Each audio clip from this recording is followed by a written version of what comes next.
Fantástico. Ahora sí, parece que todo se ha solucionado.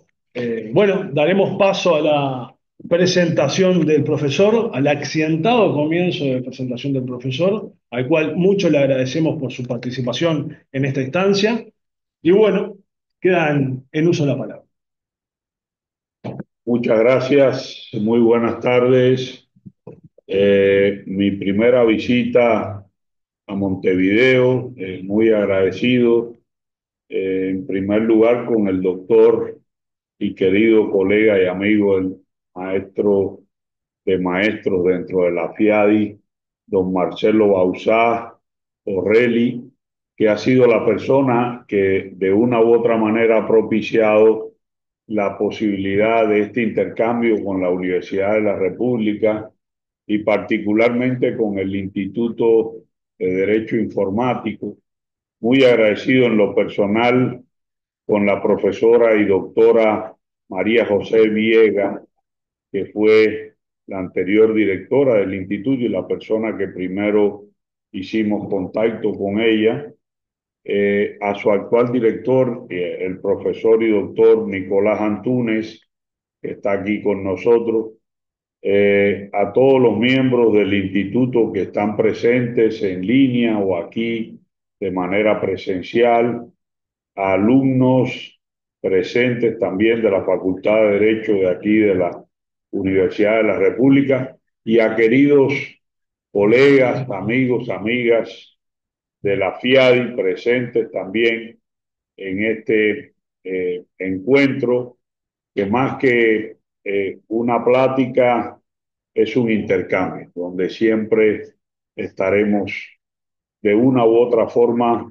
interactuando. Intentaremos poner por el tiempo la posibilidad de unos 45, 50 minutos de conferencia y posteriormente abrir incluso un espacio para que todos y todas puedan intercambiar. Gracias. Primera sesión académica entonces del Instituto de Derecho Informático.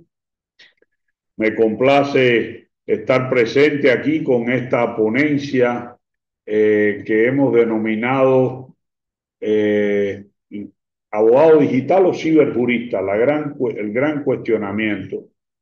¿Qué pasa hoy con los chatbots en el sector legal? ¿Realmente hay un dilema o es una realidad? Pues de alguna u otra forma me gustaría comenzar que pudieran entrar todos y todas, no sé si ven mi pantalla, a través del QR con el Menti, pueden escanear ese QR o pueden escanear el Menti efectivamente y que me digan qué pasa cuando le hablan de chatbots. ¿Con qué lo identifican? Hay ahí unas cuatro opciones, si no me equivoco, las tenemos por acá. Nicolás, si me ayudas a la otra pantalla que había. Es esta pantalla la que está compartiendo. No, en genial, hay que había un lenti que podíamos ver. No lo tengo presentado. Ok, bueno, tenemos este Menti que vamos a abrir rápidamente a ver por acá para ver qué tanto están participando. Eh, Vamos a intentar.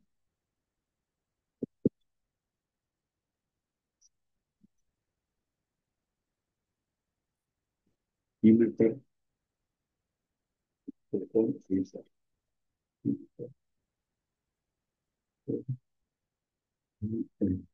al inicio. Ok, ahí está. Chambón. Lo ponemos y de manera que lo podamos ver. No sé, está Sí, se está compartiendo. Lo visualizando. ponemos en modo presentación. Ok, está saliendo entonces ya las cifras. ¿Con qué lo identifico? Bueno, con un robot solo un 9 o un 8%. El 58% está poniendo que es un software, una persona pues solo me pone el 0%, nadie. Y una combinación de todo, robot, software, persona, pues lo están poniendo varios. Okay. Vámonos entonces a la presentación nuevamente. Muy bien, era un poco para romper el hielo inicial. Eh, Ahora seguimos. Cuando de una u otra manera, el genial y a veces nos juega una mala pasada. Eh, Cuando se habla de máquinas, pues está esta frase de Alan Turing. Alan Turing, conocido como el padre de la computación o uno de los grandes precursores del machine learning, que hoy en día tanto se habla de él. Él un poco decía o hacía un cuestionamiento hace muchos años. Alan Turing murió ya hace un buen tiempo, sin embargo, en aquel momento él decía, ¿pueden pensar las máquinas? Y de una u otra manera se repreguntaba él mismo, creo que no hay o se posee el suficiente sentido como para que merezca discutirse. Y luego, efectivamente decía, sin embargo, pienso que al final del siglo, el uso de palabras y de opiniones razonadas de tipo general se habrá modificado tanto que uno podrá hablar de máquinas que piensan sin esperar que le contradiga. Bueno, imaginemos eso hace mucho tiempo y cómo efectivamente en septiembre del 2018 empezó a darse una noticia muy novedosa en aquel momento. El tema central versaba sobre lo siguiente. Ross, el primer abogado robot que litiga usando inteligencia artificial. Ahí se enfatizaba que este robot provisto de inteligencia artificial ponía en jaque a la comunidad jurídica, pues era capaz de escuchar el lenguaje humano, rastrear más de 10.000 páginas por segundo y formular además una respuesta mucho más rápido que cualquier abogado humano. Bueno, lo cierto que Ross no era ni el primero ni el último. El dilema estaba frente a nuestros ojos. El mundo jurídico en general no podía aislarse, no podía desconocerlo. La mayor parte de los abogados efectivamente teníamos que empezar a cambiar de actitud, de forma de trabajar frente a los retos que se venían. Y el mundo de los abogados, en efecto, ha tenido que particularmente ir cambiando su perfil. Hoy ha aparecido precisamente un derecho digital de segundo piso, o un derecho digital, como dicen muchas personas, de segunda generación, que de una u otra manera ha ido encauzando la actualidad en función de ese aprendizaje automático y del procesamiento del lenguaje natural. Esa manito humana que de alguna u otra manera toca la mano del robot nos hace pensar que las máquinas ya tienen un sentido diferente. Ahí está precisamente Sofía, esta imagen de esta robot que ha cautivado al mundo y que también ha tenido algunos inconvenientes por ahí en algunas entrevistas, algunos intercambios, le han cuestionado su manera de ver las cosas, por supuesto, pero eso implica que hoy estemos rodeados de varios derechos digitales y esos derechos digitales, de una u otra manera, los conocemos a través del acceso a Internet como derecho fundamental, por supuesto, los problemas de la vida privada, de la IA, los neuroderechos que también se han ido ampliando cada vez más esta terminología, el tema de la protección de datos personales que tanto dilema también ha ido confrontando, el tema de la ética y la transparencia que de una u otra manera están presentes y Por supuesto, el tema de la innovación digital. Ante las nuevas tecnologías disruptivas, o ha ido apareciendo de una u otra forma, pues un entramado que de alguna manera se ha dado en llamar chatbots. ¿Qué significa chatbots? Este fenómeno que efectivamente está encauzando hoy la mayoría de las empresas, está encauzando hoy la mayoría de los servicios, de una u otra manera no te responde ya fuera del horario habitual o hasta dentro del propio horario habitual una persona. Te está respondiendo alguien. Ese alguien, ¿quién es? Ese alguien es capaz, ese alguien puede sugerir y precisar una respuesta personalizada. Bueno, gran pregunta. Ese alguien entonces es una combinación de palabras. Chat puede traducirse como charla, efectivamente, sí. Utilizando nuestro idioma puede hacer un poco de referencia a esto, a esa comunicación escrita que estamos tan habituados y que generalmente usamos, sobre todo en el WhatsApp, que es, diríamos, la fórmula más ocupada de las redes sociales. Pero el bot se deriva precisamente de robot. Robot es un término que puede utilizarse para agentes físicos, pero también cuando se hace referencia a agentes virtuales de software, son los llamados bots para diferenciarlos de otros. Finalmente, estoy de acuerdo, estamos en presencia de un software, pero un software que de una u otra manera se basa en la inteligencia artificial y es capaz de mantener una conversación en tiempo real, ya sea por texto, que es lo que más se usa, o por voz. ¿Se trata entonces de un asistente virtual? Es la gran pregunta. De la IA al Machine Learning. Bueno, en la práctica son muchas cosas, la competencia del mercado, las aplicaciones en su uso inteligente, las tipologías, el constante desarrollo de la programación que da vida y que define a ese asistente virtual, ha ido enriqueciendo cada vez más este dilema. Hay un complemento en el mundo real, claro y objetivo, porque este software, en primer caso, puede atender a clientes. Hay una ventaja competitiva que podemos encontrarla, por ejemplo, en las webs de los bancos, en los seguros, en los viajes, agencias de viajes, en la restauración, por mencionar algunos ejemplos. Pero al mismo tiempo estamos encontrando vivencias claras de asistentes virtuales, como el caso de Siri, el caso de Irene, de Cortana, la famosa Alexa, que tratan de hacernos cada vez la vida más fácil contestando preguntas.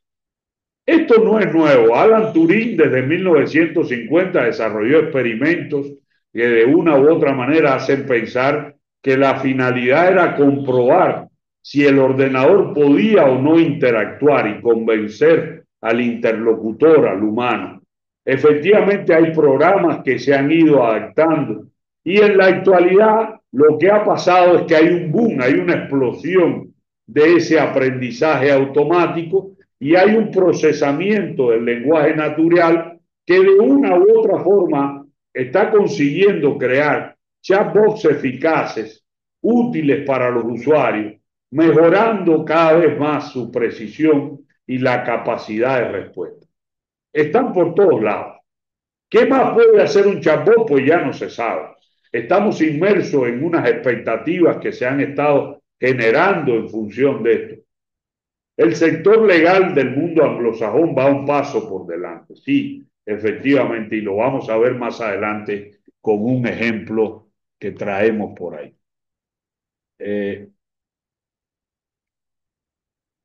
Veamos este video un momentico que me gustaría compartirle, porque estamos ante el tema de si es un, acuérdense, la gran pregunta que lancé al inicio, ¿Es un ciberjurista o es un abogado digital? ¿Qué cosa es? Aplica la ley en tu chatbox. Vamos a ver, legalidad en chatbox, el mundo inteligente. Esta historia en Hay McDonald's que es subir. acerca de pequeños cambios, 3 detalles que hacen el pan más sabroso. Renovamos el proceso de cocción para una carne más jugosa y agregamos cebollita durante la preparación para un sabor. ¿Dónde se sube? ¿Dónde se sube ahora? Hola amigos, bienvenidos al canal. Soy Nando Alcina, responsable del Departamento Legal Digital de Webpositor, y hoy voy a daros unos pequeños matices sobre los aspectos legales que debe cumplir un chatbot. Bueno, pues hoy mis compañeros han preparado vídeos sobre los chatbots y su importancia en el marketing digital y en la captación de leads. Lo que no saben es que me he colado yo aquí para contaros algunos aspectos legales que creo que deben cumplir los chats y que no me hacen nada de caso. Para empezar, a ver, un chatbot al final, ¿para qué nos sirve? Para captar leads, para captar contactos, ¿vale? Entonces, es muy importante que cuando utilicemos un chatbot, contratemos un proveedor de chatbots que nos permita implementar funcionalidades que, a su vez, nos faciliten el informar al usuario de cuál es el tratamiento de los datos. Es decir, la primera capa de información que os he hablado en otras ocasiones, incluso en el vídeo del Reglamento General de Protección de Datos, que podéis ver en el canal también. Informar de quién es el responsable de los datos, cuál es la finalidad del tratamiento y qué derechos tiene el usuario. Está claro que para responder una solicitud del usuario, digamos que estamos legitimados para ello y no necesitamos consentimiento del usuario, pero si queremos utilizar el lead que obtenemos a través del chatbot, tenemos que obtener ese consentimiento para esas comunicaciones comerciales. Es decir, sí lo podemos utilizar para responder lo que nos pregunte, pero nosotros lo que queremos es captar un lead para luego bombardearle con mailing. ¿A que sí? Bueno, pues para eso tenemos que tener una casilla especial. Hay muchos chatbots en el mercado, pero muy pocos permiten esto. Luego, por último, una cosa muy importante es que el proveedor, sus servidores estén dentro del espacio económico europeo o en un país que tenga un nivel adecuado de protección, ¿vale? Por ejemplo, si utilizamos un proveedor norteamericano, debemos asegurarnos de que esté adherido al Privacy Shield. Y debemos tener un contrato de encargado de tratamiento con ese proveedor en tanto en cuanto él también va a tener acceso a esos leads o a esos contactos, y que se obligue a tratarlos únicamente para conservarlos en su servidor y para prestarnos el servicio que le hemos contratado, no para servirse y nutrirse de los leads que entran a través de nuestra web. Bueno, y hasta aquí lo que os quería contar. No lo digáis a nadie, ¿eh? Hasta luego.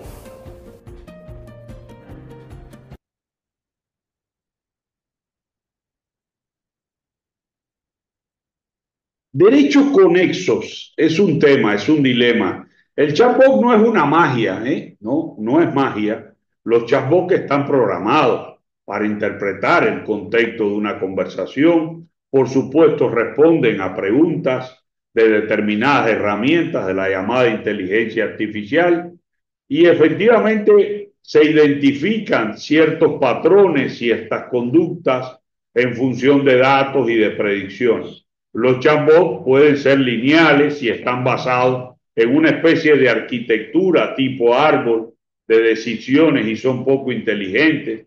Su flujo de respuestas pueden ser muy encadenados, estableciendo una conversación a veces fluida. No, no tanto, sino más respuestas automáticas. El caso de los que son capaces de interpretar incluso intenciones del usuario, el contexto de la conversación, pues efectivamente ahí hacen una petición, el bot lo comprenderá y lo devolverá con opciones. Es algo clásico. Y el híbrido, que es una combinación donde se hace una conversación más fluida, personalizada, y donde el chatbot no solo responde preguntas, sino que avisa inmediatamente a un agente para integrar respuestas. Bueno, efectivamente son un complemento al mundo real. El concepto hoy se basa en ese software, en esa programación que ayuda a las personas a realizar tareas por medio de interacciones con el asistente, y efectivamente la persona se comunica usando voz o texto y el asistente analiza, interpreta, responde. Sí, son un complemento al mundo real. Una gran variedad de asistentes virtuales están apareciendo. Ahí están. Generación de lenguaje natural, reconocimientos de voz, agentes virtuales, el propio aprendizaje automático, sistemas de administración de decisiones, el famoso aprendizaje profundo, la biométrica, por supuesto, también está presente, la automatización de procesos robóticos y la analítica de textos y procesamientos del lenguaje natural. Hay diversas funciones. Ayudar a las empresas a alcanzar sus objetivos, efectivamente es la modalidad que más se utiliza. Ya vieron ustedes ahí un ejemplo de este video. Hacer sugerencias de compra personalizada, fungir como asistente financiero, sí, pero de una u otra manera han ido apareciendo y comprendiendo esa vida real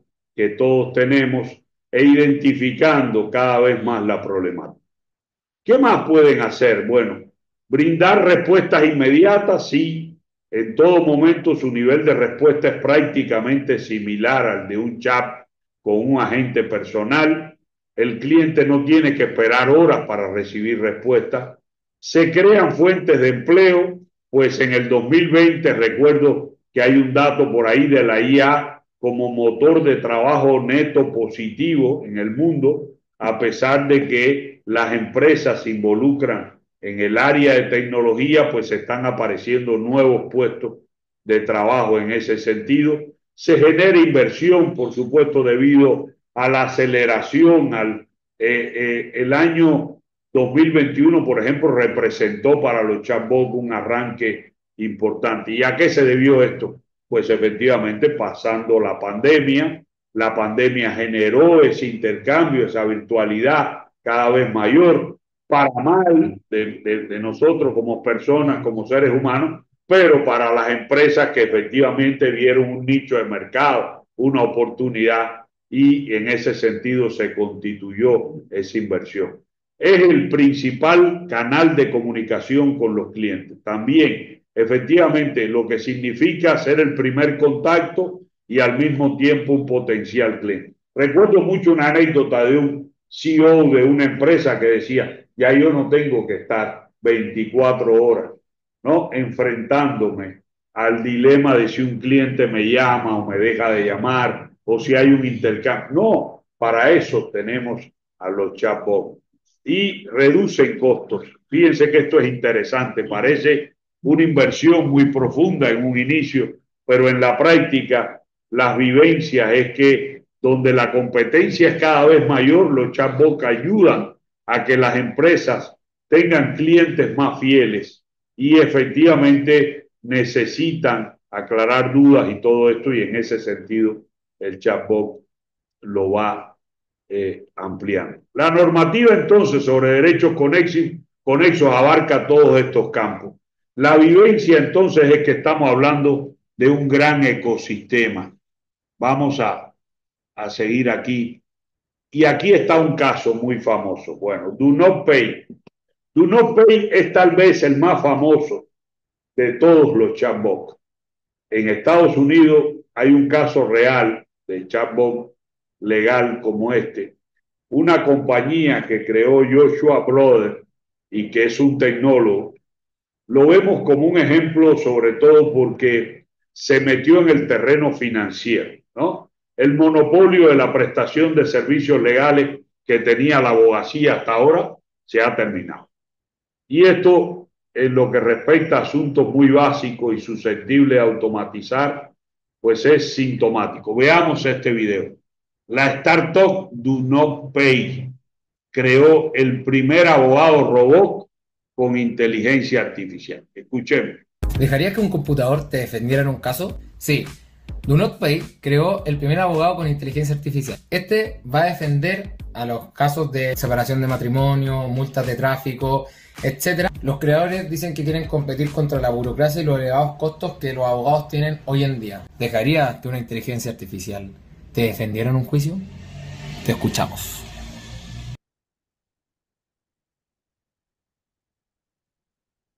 Bueno, en Estados Unidos, la prestigiosa American Bar Association galardonó esta plataforma con el premio Louis Brown de acceso legal 2020.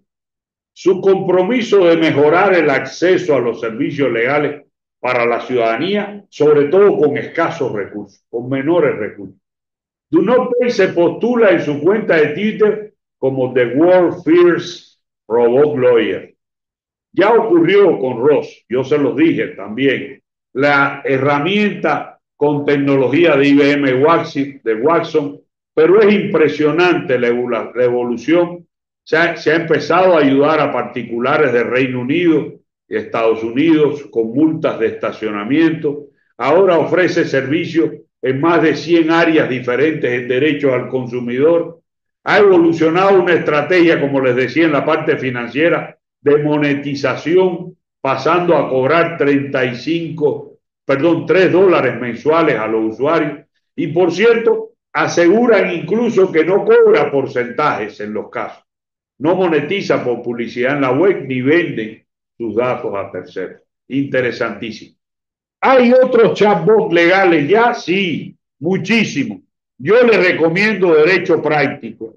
Por cuestiones pues de tiempo, no nos da tiempo ahí, todo está habilitado, vamos a estar compartiendo la presentación. Pero está Areta, está el Sabot, está Loudroid, todos son de la herramienta de Derecho Práctico, una herramienta española de publicación Open Access que está al acceso de todos y todas, y con mucho gusto ahí les dejo el link también para que lo puedan visualizar. Cada uno de esos chatbots está haciendo ya un trabajo legal, un trabajo jurídico elemental. En muchos casos profundizan en algunas cosas y por supuesto van mucho más allá también en los despachos que los contratan. Aquí viene un gran dilema, vivencias en función del ecosistema. Solo mencionar que efectivamente también es importante hablar de esos derechos conexos también en función de los sistemas. Y los sistemas tienen un problema muy serio. ¿Será factible crear hoy en ese marco regulatorio que la ética robot es algo de ciencia ficción para muchos, que podrá solucionarse en la vida real, a veces cargando un par de instrucciones? El truco no es tan sencillo. ¿Será factible? No, no es tan sencillo. Realmente las redes neuronales, tan impredecibles en su aprendizaje, en la toma de declaraciones, se puede alegar, por ejemplo, situaciones como fue mi inteligencia artificial y no fui yo. Ahí está el caso Tesla, ¿no? Muy sintomático. Te atropello, no fui yo, fue el Tesla. No, ¿cómo que no? ¿Quién es la máquina? No. ¿Y la empresa? ¿Y dónde está detrás el que contrató? Y el cliente dice, alguien me tiene que responder. No es posible que esto esté sucediendo. Sí, hay muchas justificaciones, pero lo cierto es que hay tres categorías. Peter Azaro lo decía muy claro. Los sistemas éticos están integrados en los robots. La ética de las personas que diseñan y usan robots y la ética de cómo la gente trata a los robots es muy importante. A fin con este estudio, pues efectivamente hay varios campos. La comunidad de investigación robótica se está dividiendo en tres grandes actitudes que son importantes hablar de ellas. Los no interesados en la ética, empresas que efectivamente dicen, las acciones son técnicas, no tengo por qué meterme más allá. El bueno o malo que participa en la implementación le falta responsabilidad social, le falta moral a esa empresa. Bueno, los que a corto plazo dicen, bueno, nos enfocamos en analizar algunos valores, algunas cuestiones de tradiciones, vamos a tomar en cuenta eso, dependiendo del medio, dependiendo del sector, ahí nos ubican. Pero los que dicen a largo plazo, bueno, pues a largo plazo a nivel mundial, vamos a visorar a ver qué pasa con los cambios, qué hace el mundo ante esto. Y yo me pregunto, no debemos tomar el toro por los cuernos.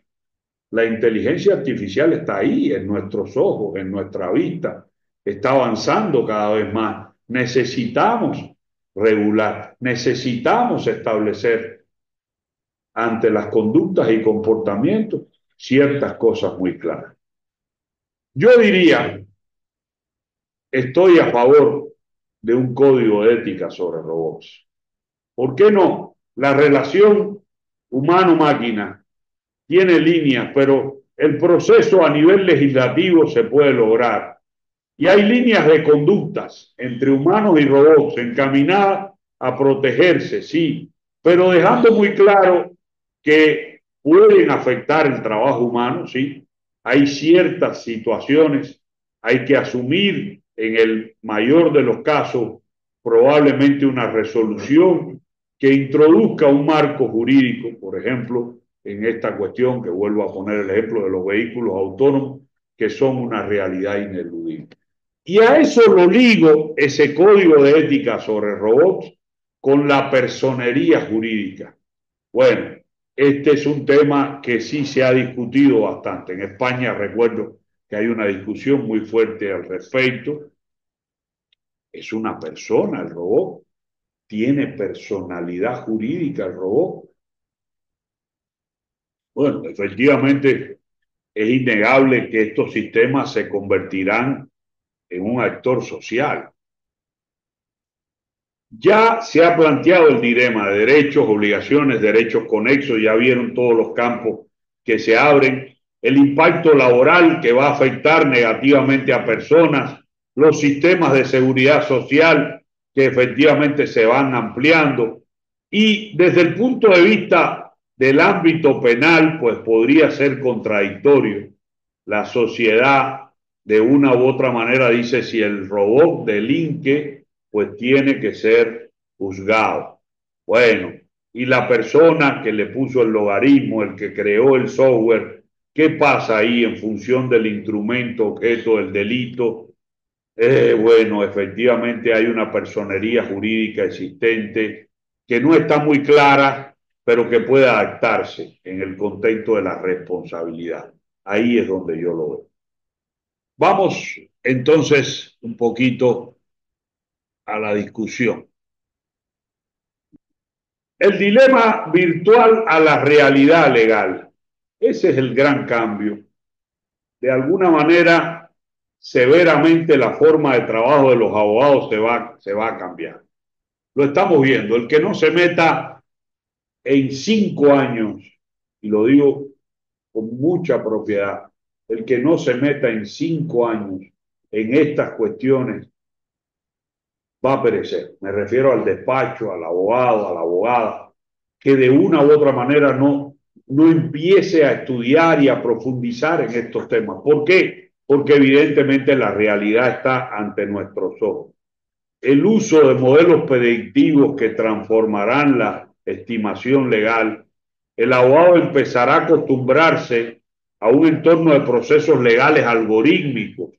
¿Esto qué significa? Significa que dedicará su tiempo al diseño de estrategias legales para solucionar problemas complejos ante tareas repetitivas, mecánicas.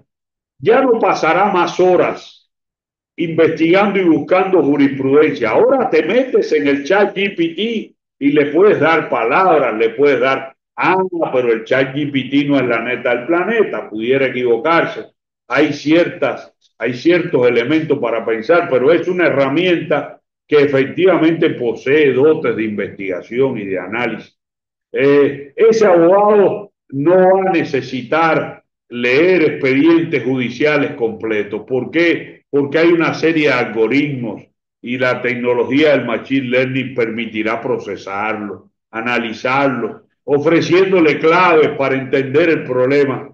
Y se revisa hoy un documento de 1000 páginas en 1 minuto. Increíblemente hay que decirlo que es así. Este nuevo abogado tampoco tendrá que redactar extensos y complejos recursos de apelación para convencer al magistrado. Por ahí efectivamente han ido saliendo hoy situaciones con las sentencias la forma en que se manejan, en que se enfocan, la forma en que se redactan los contratos, la manera en que cada vez más vamos a ir de los armatrotes jurídicos a las fórmulas más sencillas, efectivamente va a traer nuevas posibilidades. El nuevo abogado va a conocer, además de las probabilidades estadísticas de ganar un caso, y también sabrá cómo aumentar matemáticamente esas probabilidades. Ese abogado usará reconocimiento de patrones, efectivamente la negociación, el diseño, la interpretación de los contratos, el modo de no ser un redactor impecable, un traficante de papeles, por decirlo de alguna manera, hace que ese abogado tenga una estrategia de alto nivel. Y ese abogado tendrá el acierto de analizar todos los modelos de inteligencia artificial, de aplicarse en el sector legal con desarrollos tecnológicos de vanguardia. Mencioné ChatGPT, pero podemos ampliar los términos en la disrupción, el fintech, el blockchain, el smart contracts, todo esto que de una u otra manera tiene implicaciones prácticas para profesionales y usuarios. La inteligencia artificial fuertemente desarrollada desde la robótica, desde las redes neuronales, es especial. El deep learning, el aprendizaje profundo, está empezando a ganar lugar en la agenda legislativa. Los países poderosos, sí, efectivamente van a la vanguardia, pero también nosotros en América Latina tenemos que ir dando pasos en función de estas cosas. En la práctica, hay chatbots y también en métodos alternos de solución de conflictos. La nueva forma de atender también a los clientes va hacia ese entorno también.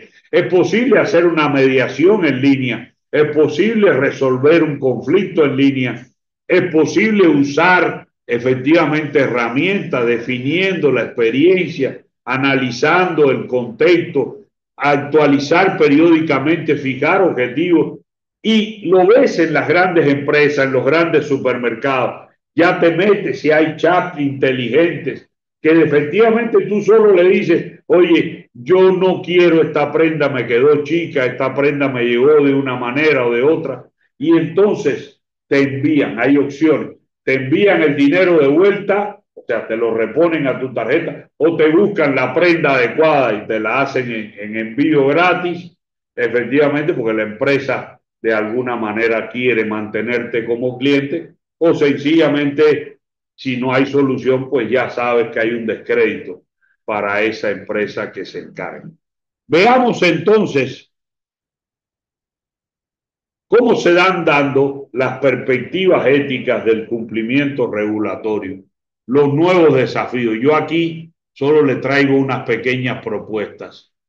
Desde la problemática, que no voy a profundizar en ella porque ya hemos estado hablando, al contexto legal actual, hay un acercamiento sobre la responsabilidad, la gobernabilidad, todo lo que implica esa ética e inteligencia artificial en el mundo actual, para hablar de un plan de acción para implementar cada vez más la ética en ese terreno.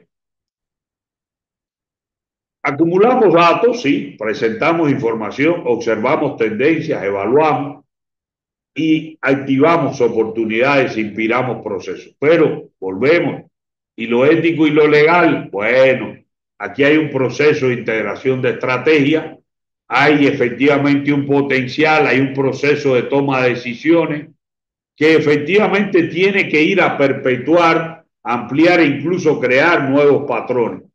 Que de alguna manera la marginación social deje atrás los sesgos, las desigualdades.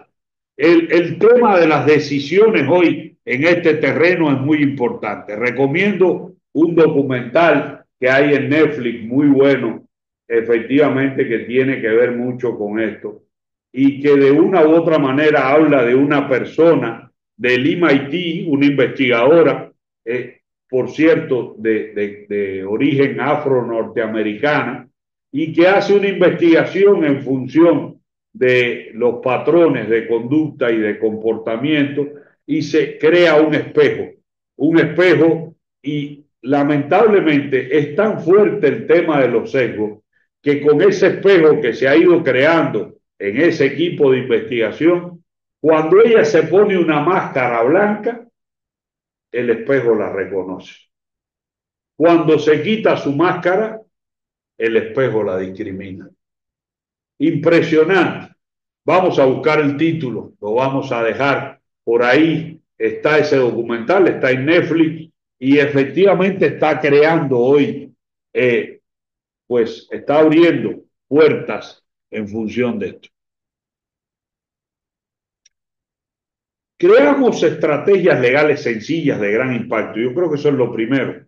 Tomamos decisiones orientadas a gestionar estos impactos de manera responsable, buscando el beneficio social y público óptimo, sí, pero también en cada etapa del proyecto hay que alcanzar un cumplimiento regulatorio con principios éticos que van de la mano. Ahí hay varios esfuerzos ya, sí, transparencia, responsabilidad, evaluación de riesgo, prohibición de discriminación, ya hablábamos ahorita de este ejemplo, consentimiento informado, privacidad, evaluación de impacto en el empleo, auditoría, rendición de cuentas, efectivamente interoperabilidad y estándares, la formación, por supuesto, la parte de capacitación, la participación pública, la colaboración y la flexibilidad y la adaptabilidad a los nuevos procesos. Ahí están, desde el famoso este avioncito que todos le llamamos y ahora te toman fotos con él por todos lados, ¿no? Y invaden la privacidad y se meten en todos lados, los drones, ¿no? Es ahí una máquina. Pero ¿dónde están las garantías, los derechos en la aplicación de la ley? Cada vez más el contexto legal tendrá que ir ajustando esos patrones. Legislaciones comparadas, el caso de España, de Perú, de Colombia, de México. La lista va a seguir, por supuesto va a seguir por aquí. Marcelo, creo que hay algo, ¿no? También en Uruguay ya en inteligencia artificial. Bueno, hay sí, unas directivas de la agencia, ¿no? Del gobierno electrónico. Okay. Ahora hay una comisión. Hay una propuesta de ley, algo así me dijeron, ¿no? Ok. Bueno, las regulaciones deben equilibrar esa promoción de la innovación con la protección de derechos. La colaboración entre los gobiernos, la industria y la sociedad será esencial para esto. Desafíos y retos. Sí, muchos. Los financieros, los monetarios, efectivamente. El derecho tiene varias áreas, la parte tributaria, la parte de la propiedad, sea propiedad en el sentido del derecho, efectivamente el derecho real, la ley aplicable, la jurisdicción competente, los derechos de autor, el derecho penal y por supuesto la protección de datos. Ahí están ya varios usos en el sector legal, esta gráfica muy interesante, desde la parte de los análisis legales, las predicciones, la parte también de los legal research, la investigación, en fin, los contratos, la revisión de contratos, ya se está ampliando el cerebro jurídico hacia todos lados. ¿Qué nos depara el futuro? ¿Ok? Veamos esto.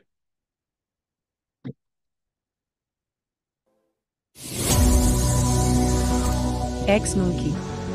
Metaverso jurídico.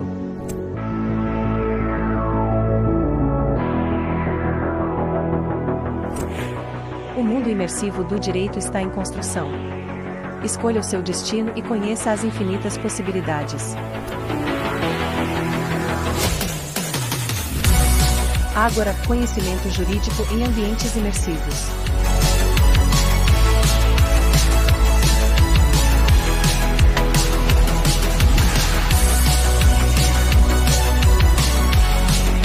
MetaJury.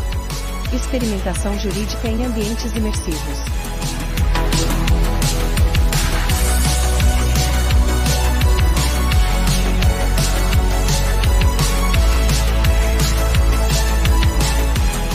Metrópolis, atendimento jurídico em ambientes imersivos.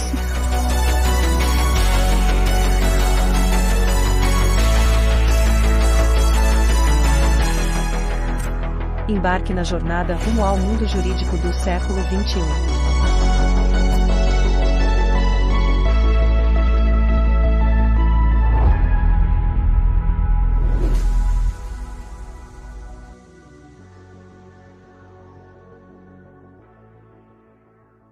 Embárcate en el viaje hacia el mundo legal del siglo XXI.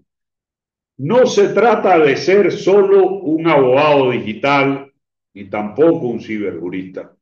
Se trata de ser un abogado o abogada de los nuevos tiempos, usando chatbots como complemento importante en la automatización. Esto va a implicar una necesaria transformación del sector legal, pero cuidando siempre el actuar ético como principio. Muchas gracias. Efectivamente, ¿qué sigue hoy? Ya estamos en FIADI con el Tecnológico de Monterrey, donde trabajamos en esta creación de un observatorio de Derecho y Tecnología. Esperamos que se puedan sumar. Por supuesto, el instituto está cordialmente invitado, la universidad, lo personal, la Facultad de Derecho de la Universidad de la República. Estamos ya en contacto. Efectivamente, nos gustaría mucho que dentro del proceso de creación pues podamos contar con Uruguay y la presencia de Uruguay en el observatorio. Al final,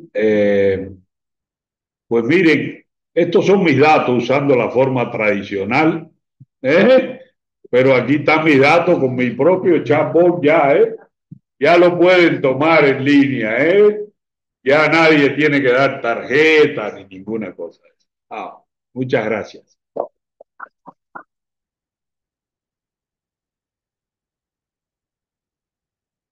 Muy bien. Bueno, muchísimas gracias, profesor, por su excelente exposición. Y quedamos abiertos ahora para una etapa de intercambio, de consultas. Capaz que me adelanto yo ante la posibilidad espero que dejo de compartir pantalla. La música nos ayudó. No, la música nos ayudó. La verdad que nos Sobre todo Fito Páez. Exactamente, Fito Páez. Pudo haber sido mucho peor, pero fue extraordinaria la participación de Fito Páez en la primera sesión académica del Instituto de Derecho Informático 2025, lo que demuestra las posibilidades de la tecnología sobre particular. Quería hacerle un comentario y una pregunta. No sé si habrá alguna en línea. Sí, sería bueno. ahora estamos viendo eso. En primera instancia, abordó un poco el tema de la discusión sobre la personería jurídica, eventualmente la inteligencia artificial y la discusión que se está dando a nivel mundial.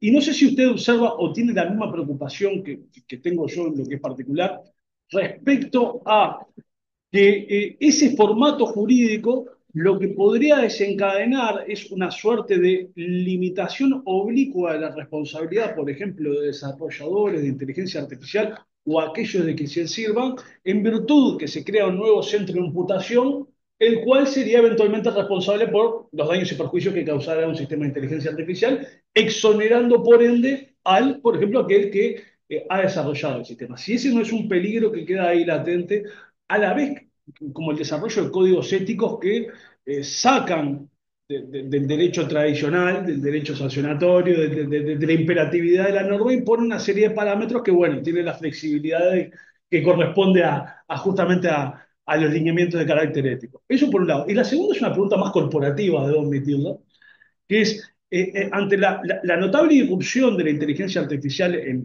nuestra área de conocimiento y en nuestra área de trabajo, en nuestra área laboral, que implican circunstancias tales como que hoy, por ejemplo, gran parte de cómo se mide el desempeño de un jurista y cómo cobra, básicamente es a través de las horas, de la cantidad de horas que se han embarcado en un proyecto, en una consulta, en un asesoramiento. Y eso prácticamente es un cambio. Capaz que me interesaría que usted se pueda referir a aquellos que en este momento están estudiando, ingresando en el mundo del derecho, cuáles serían las orientaciones a atender para su inserción de la mejor manera posible en el mercado laboral de futuro desde el punto de vista de jurista. Esas eran las dos comentarios. Bueno, son dos preguntas que necesitaría una conferencia, pero bueno, no, en la práctica está en nuestros ojos, ante la vista nuestra, toda la transformación legal que tú sabes que viene ocurriendo. En función, sobre todo, yo veo el legal tech, la tecnología legal, es un elemento consustancial que ha ido diversificando. Hoy estamos más en la autorregulación. Tú sabes que hay muy poco realmente de regulación. Bueno, ya nació el reglamento este de Europa, de la inteligencia artificial. Hay ahí un terreno que efectivamente puede ser sólido para toda América Latina. La mayoría de nuestros países pues adoptan y siguen un poco este modelo europeo y de una u otra manera aparecen mecanismos ahí muy interesantes en función de esto. Yo creo que la realidad es que hay que ir hacia un matiz cada vez, diríamos, donde el sentido de la responsabilidad recaiga efectivamente en el creador, ¿no? Y al mismo tiempo, pues habrá que consustancialmente ver si la empresa que desarrolla el producto, el servicio, de una u otra manera está en la práctica eh, interactuando en función del software y la creación, pues de una u otra manera el que lo implementa pues tendrá que tener cierto grado en esa responsabilidad. No es tanto efectivamente el software o el robot como tal directamente. Tendremos que pensar en efectivamente el desarrollador del software en primer lugar y habrá que pensar en quién lo adopta, ¿no? Efectivamente en la práctica para llevarlo consustancialmente a la realidad. Yo creo que no es tan sencillo, nuestras leyes tienen que ir en función de abocar cada vez más el dilema de la ética y la responsabilidad de la mano. O sea, de manera conjunta, no se pueden ver, diríamos, fuera una de la otra. Y en lo que me preguntas acerca, uy, perdón, era el que puse para, sí, Para todo público. para los 50 minutos. Y lo que me preguntabas desde el punto de vista corporativo, pues sí, efectivamente, hoy el campo de estudio en nuestra área de la profesión implica que la formación de los abogados vaya en función de la creación de áreas de concentraciones,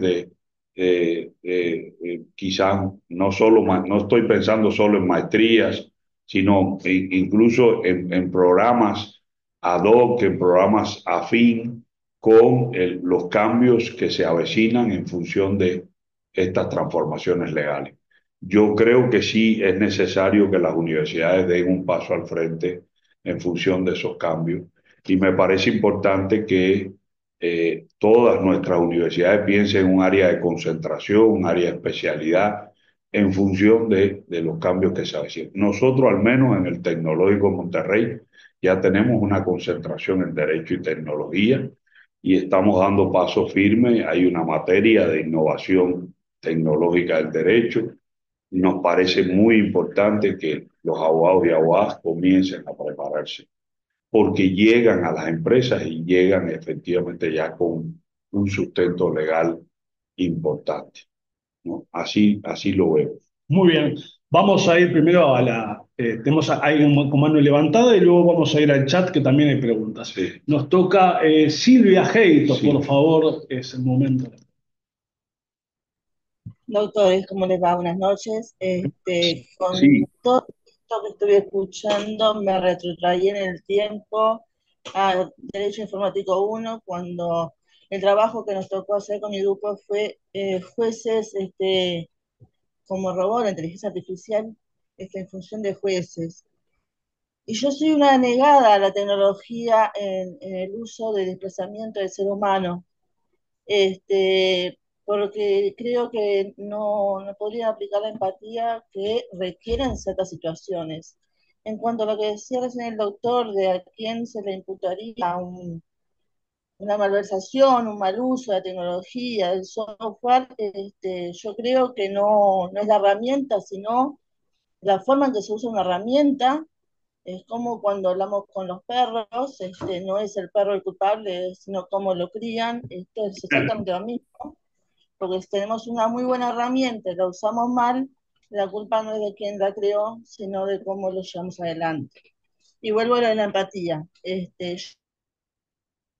Yo me he negado a usar el chat GBT para hacer ninguna, dicen que hace poesías, estilos judiciales, y sigo en la instancia de que cuando viene una persona a consultarnos, donde tenemos que volcar no solamente la parte normativa en un escrito, sino una parte humana, una máquina, por más que la estemos alimentando nosotros, no va a ser lo mismo. Y un juez no va a dictar la sentencia de la misma manera, por más que esté con toda esa información por el propio ser humano.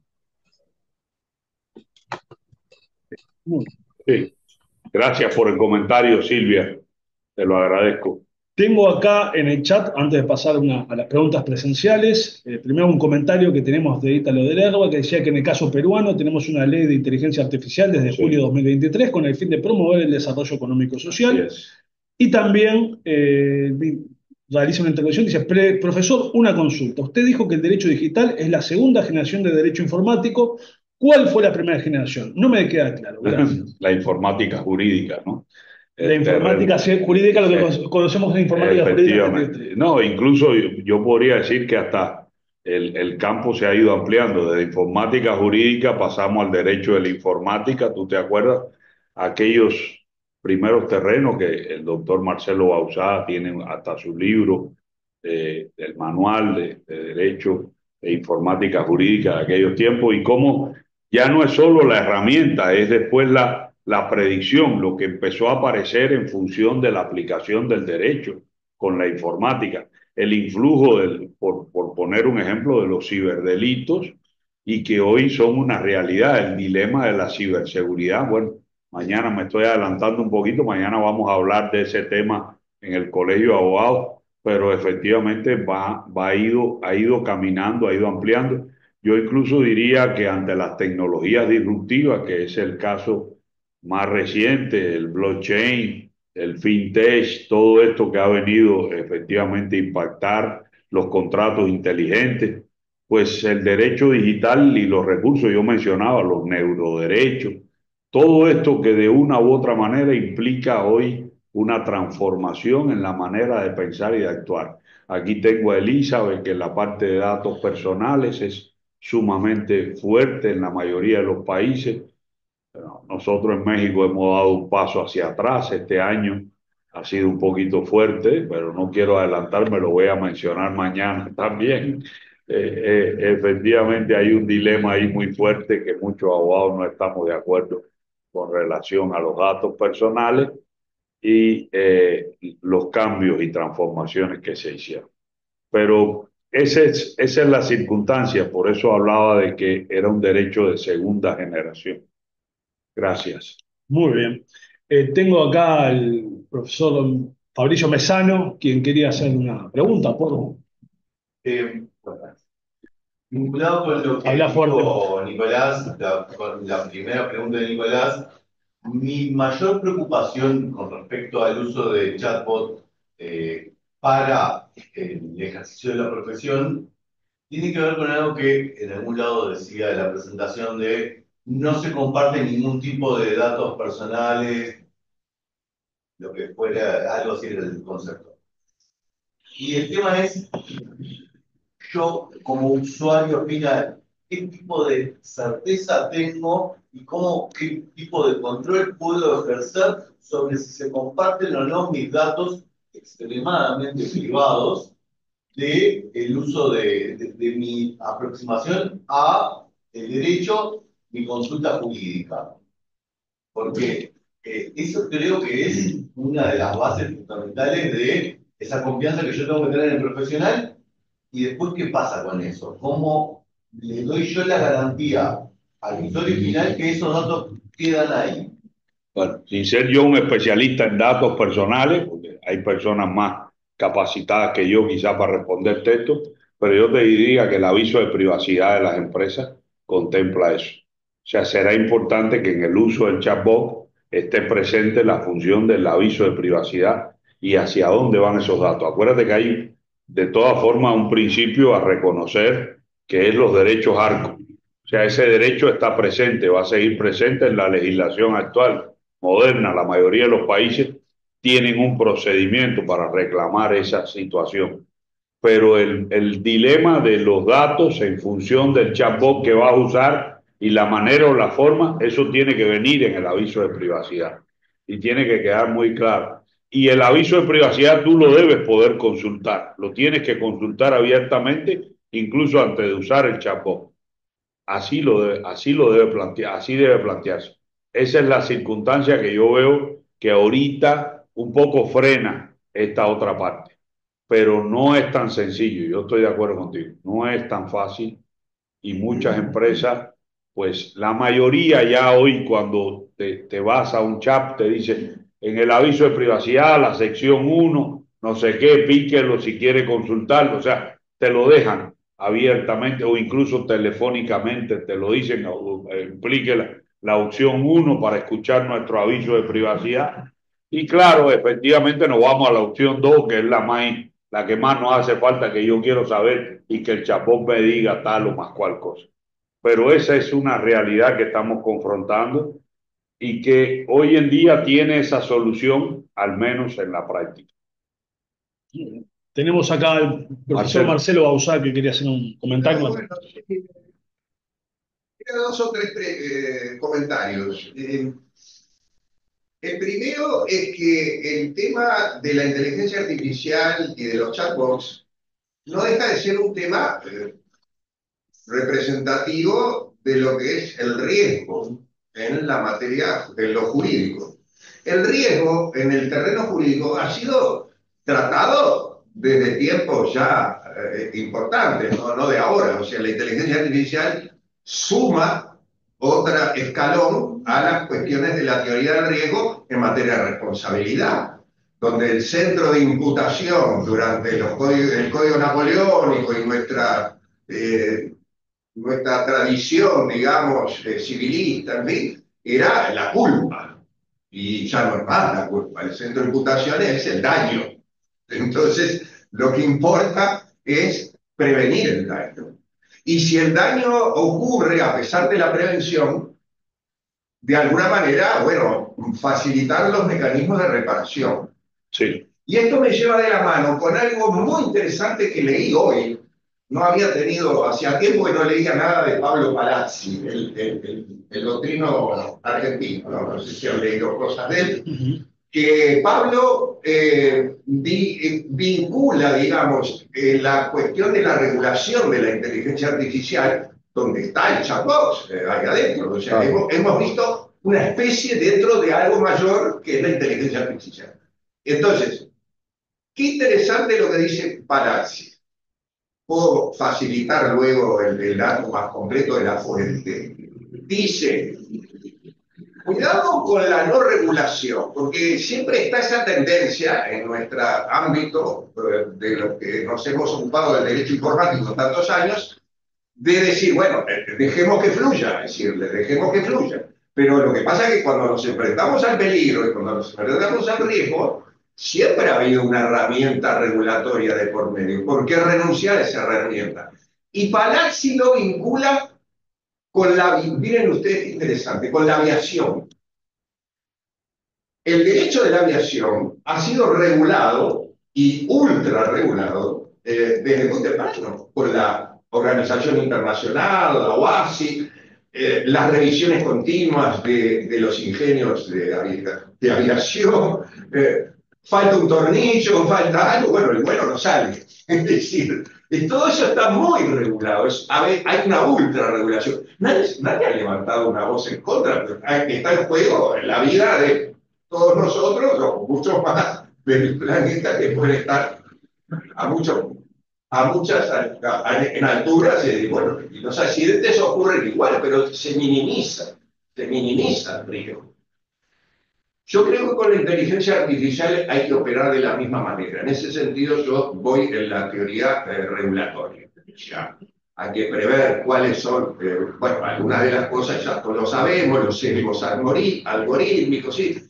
Pero en definitiva el concepto que permea o que planea durante todo esto es el tema del riesgo y el daño. Y bueno, y hay que señalar las cosas que la inteligencia artificial ofrece problemas. Claro, uno puede decir, bueno, eso frena de alguna manera el desarrollo, pero no, es de necesaria regulación prevenir los riesgos. Como en protección de datos también existe. O sea, cualquiera que ha estudiado protección de datos sabe que también hay una regulación vinculada con los derechos ARCO, lo que mencionó el profesor García Peña.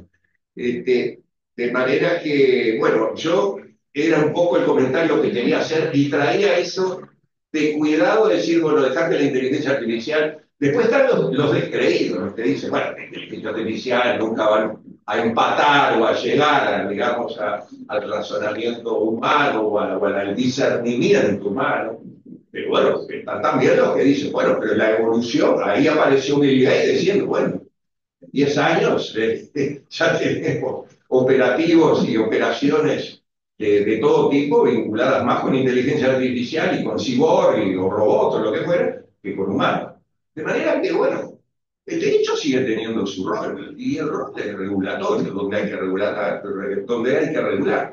Y este es un terreno que creo que hay que regular. Y los europeos lo están haciendo para eso. Y es un punto de partida importante. Muchas gracias. Perdón un momentito antes. Encontré el dato del documental que se me había pasado el nombre exacto.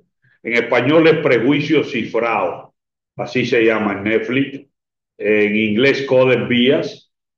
Y es el documental que analiza el descubrimiento hecho por Joy Bulangui del MIT Media Lab sobre el sesgo racial presente en los algoritmos de tecnología y sus consecuencias. Está buenísimo, se lo recomiendo mucho. Ok, adelante, perdón.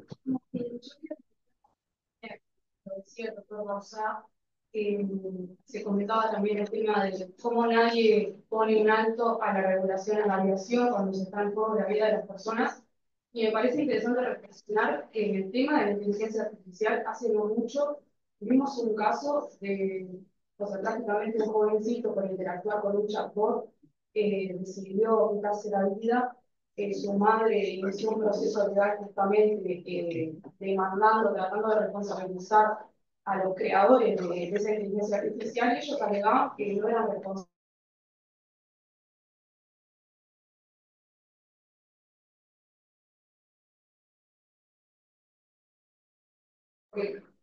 ¿Quién va a ser el responsable de resarcir a esa familia? Entonces ahí vemos también, o sea, estamos de acuerdo de que el usuario es el que pone el input, vamos a decir, de lo que le dice al chatbot, pero también cómo está programado el chatbot para reaccionar ante determinadas frases como intenciones de autolesión, por ejemplo, que ahí ya tenemos un claro atentado a la vida de una persona y de un menor de edad en este caso. Sí, no, bueno, hay aquí un dilema muy fuerte como el que vivimos en las redes sociales. Cuando entras evidentemente a una red social, tú aceptas los términos y condiciones, ¿no? Y en muchos problemas hay, por ejemplo, ha habido situaciones, casos que tú has oído del dilema de la identidad, ¿no? Y ante el dilema de la identidad, pues Facebook, Twitter, quien sea, se lava las manos. A mí no me gusta Twitter en lo personal porque creo que se puede servir para muchas cosas porque se esconden detrás de eso efectivamente situaciones que pueden traer consecuencias notorias, ¿no? Hay un caso muy sonado en la historia de Estados Unidos, el caso MySpace, de aquella niña que de alguna u otra manera, un tal Joss en las redes le dijo, el mundo sería mejor sin ti. Y el mundo sería mejor sin ti, que le provocó efectivamente ante la situación que tenía la niña un problema muy serio que terminó en suicidio. Son casos que efectivamente no abundan todos los días, en primer lugar, pero que sí hay un tema con los términos y condiciones. Las redes efectivamente valoran las políticas de privacidad de una manera, las establecen. tú aceptas esos términos y condiciones. En este caso era una menor de edad, por ejemplo. Ahora tú me estás hablando también de un caso parecido. Pues ¿dónde están los padres o tutores que debieron un poquito prevenir esa situación? Hoy en día yo tengo un hijo de 15 años también y esa es la realidad. Están entrando, bueno, la madre ya le puso un candado. Efectivamente hay muchas maneras para prevenir, por decirlo de alguna forma. No es tan sencillo, pero hay muchas maneras para prevenir este tipo de situaciones y que no vayan a sitios más allá que sabemos que...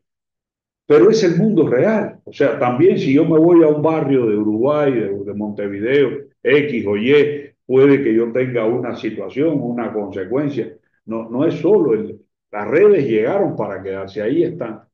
Yo efectivamente creo que el derecho tendrá que avanzar cada vez más en función de... Tendrá que buscar mejores soluciones en función de... Y también frenar a estos grandes monstruos que deciden y hacen a su antojo, no solo en su propio país donde surgieron, sino a nivel global. O sea, es real, es una realidad. Sí, Antes de pasar a la pregunta, no un comentario. Totalmente de acuerdo con el planteo del profesor Bauzá respecto a la aeronavegación y grandes saltos en la regulación de la aeronavegación surgieron a partir de los accidentes. Y seguramente tengamos que vivir experiencias similares en materia de inteligencia artificial. No, teniendo en cuenta que al lado de las empresas de la navegación, los actuales, quienes actualmente detentan los desarrollos informáticos en materia de inteligencia artificial son sustancialmente más poderosos en cuanto a sus posibilidades de evitar regulación respecto a las empresas navegantes. Sí, totalmente. Diciendo que hay que frenar la inteligencia artificial que nos va a pasar por encima. Es cierto. O sea, no lo dijo Marcelo Gonzalo. No, estoy de acuerdo. Pero hay intereses realmente muy contundentes del otro lado. Tengo a la doctora Baladán, a la escribana Bubé, y cerramos la reunión. Entonces, la última pregunta queda a cargo de la... Elizabeth quería... Porque yo tengo la misma preocupación de Fabricio, ¿tá?, que planteó el de la protección de datos. Creo que más allá del aviso de privacidad que te puede hacer un chat GPT, por ejemplo, en el notariado, por lo menos en el notariado uruguayo, están usando mucho, tú decías, el resumen que le pueden hacer. Nosotros tenemos un certificado de registro, por ejemplo, ¿no?, un certificado de registro inmobiliario, con un apellido Pérez, González o Fernández. Y tiene 40 páginas. Y hay que descartar que no es mi cliente. Yo conozco colegas, ¿tá?, que lo suben al ChatGPT para que le haga el descargo. Yo después controlo. A mí eso me hace mucho ruido. Porque si bien me soluciona el trabajo, yo le estoy dando demasiada información, e información sensible. Porque, es decir, le estoy diciendo quién es el dueño, es decir, varios dueños, ¿tá?, la situación financiera de estas personas, porque puede haber embargos, ¿verdad? Generalmente son embargos que estamos descartando, ¿tá? Entonces, yo creo que hay que ver para qué se usa.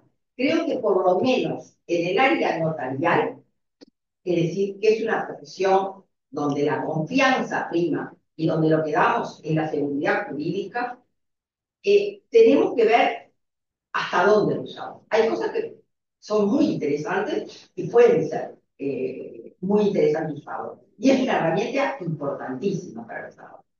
Pero hay cosas para las que se está usando por falta de conocimiento. Porque falta, como tú decías, ese conocimiento de la herramienta. Se puso de moda y la uso, pero no toman la dimensión, ¿verdad?, de hasta dónde está el riesgo, porque en el fondo le estamos calentando. No, y eso propicia que el derecho cada vez más, acuérdate, vamos hacia la inter y la multidisciplina. O sea, el abogado tiene que nutrirse también de conocimientos técnicos, por supuesto. Es un tema. Muy bien. Bueno, Muchas gracias. creo que después de todas No estas sé si intervenciones, habrá algo más, ¿no? vamos a dar por finalizada la sesión académica del día de hoy, agradeciendo nuevamente al profesor por su generosidad en la participación y esperando que existan nuevas ocasiones de intercambio para seguir con estos temas que tanto nos gustan y nos apasionan. Muchas gracias y hasta la próxima.